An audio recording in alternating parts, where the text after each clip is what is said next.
Hello everyone! Welcome to Tiny Says Vlog. For today's vlog, magta-try po tayo mag third loan sa G-loan ko. So, yung first loan ko is 1K and then this time is 5K. So, yung third loan ko naman is tatry natin kung magkano. So, meron pa akong remaining balance. So, out of 9 months, nakaka 6 months na ako. So, I decided na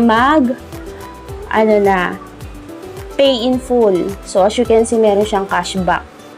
Okay, everyday, nag-iiba yung cashback dyan. Nag-aano sila na kapag nagbayad ka agad, meron kang cashback na matatanggap. So, last day, nung nag-check ako, 200 pa yung cashback. Ngayon, 100 na lang. 100 plus. So, ayan, pay amount due, pay in full. So, dito tayo sa pay in full. So, kinuha ko siya ng 9 months.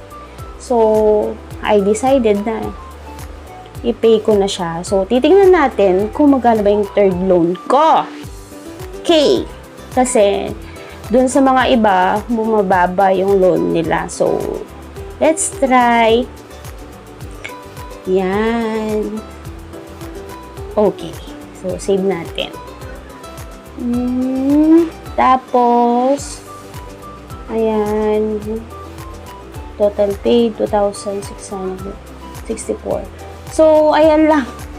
So, yung next loan ko is 1,000. So, yan. So, I guess, ayaw tayong umutang ng mas malaki. So, refresh natin, ha. Okay? So, ganito po yung magiging itsura po niya kapag nakabayad ka na.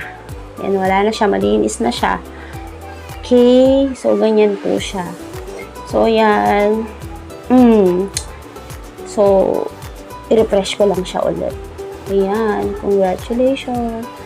So, ayan, G-loan fully paid na po siya. Okay.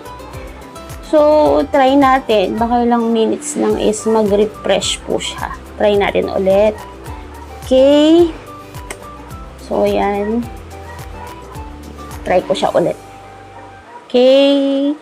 So, try tayo ulit. So, after 2 hours, so, ayan. Yan lang po talaga siya. So, I guess, yung 5K na loan ko last time is nag-depend po sila dun sa fund na pumasok sa akin that time. I know you're waiting till the morning comes my back.